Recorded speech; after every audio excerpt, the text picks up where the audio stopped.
തരമാറ്റിലാണെങ്കിൽ നമുക്ക് കാണാൻ സാധിക്കുന്നത് അനിയാണെങ്കിൽ വിവാഹം മുടക്കാനായിട്ട് ശ്രമിക്കുന്ന ഒരു കാഴ്ച കാണാൻ സാധിക്കും.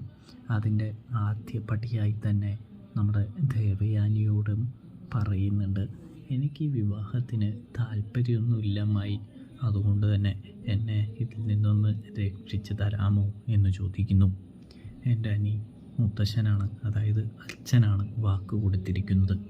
അച്ഛനെ ധിക്കരിക്കാനായിട്ട് ഞങ്ങൾക്ക് ആർക്കും കഴിയില്ല, ഞങ്ങളാരെക്കൊണ്ടും സാധിക്കുകയുമില്ല. ദയവേത് നീ ഇത് അച്ഛനോട് പോയി പറയരുത്. മുത്തശ്ശന് നല്ല രീതിയിലുള്ള വിഷമവും കാര്യങ്ങളൊക്കെ ആവും. ആവശ്യമില്ലാതെ മുത്തശ്ശൻ്റെ വാക്ക് തെറ്റിക്കരുത് എന്ന് പറയുന്നത് കാണാൻ സാധിക്കും. ഇതേ സമയം അനി പറയുന്നുണ്ട്, അപ്പം എൻ്റെ ഇഷ്ടത്തിനും ഒരു വിലയില്ലേ, എൻ്റെ ജീവിതത്തിനും ഒരു വിലയില്ലേ എന്ന് ചോദിക്കുമ്പോൾ അപ്പോഴേക്കും നമ്മുടെ ജയൻ ആദർശിൻ്റെ അച്ഛൻ അവിടേക്ക് കടന്നു വരുന്നു.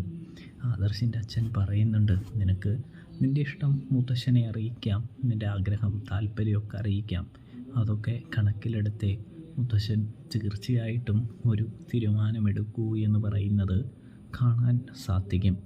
ഇതേ സമയമാണെങ്കിൽ പിന്നെ മുത്തശ്ശന് ഉണ്ട്, ഞാൻ പലതവണ പറഞ്ഞു, പക്ഷെ മുത്തശ്ശൻ കേൾക്കുന്നില്ല എന്ന് പറയുമ്പോൾ എങ്കിൽ പിന്നെ മുത്തശ്ശനെ വേദനിപ്പിക്കാനോ മുത്തശ്ശനെ എതിർക്കാനോ നിൽക്കേണ്ട ആവശ്യമൊന്നുമില്ല. തീർച്ചയായിട്ടും മുത്തശ്ശൻ നിന്നെ പരിഗണിക്കും, അതൊക്കെ കാൽക്കുലേറ്റ് ചെയ്തേ മുത്തശ്ശൻ ഒരു അന്തിമ തീരുമാനമെടുക്കുകയുള്ളൂ എന്ന് പറയുന്നു.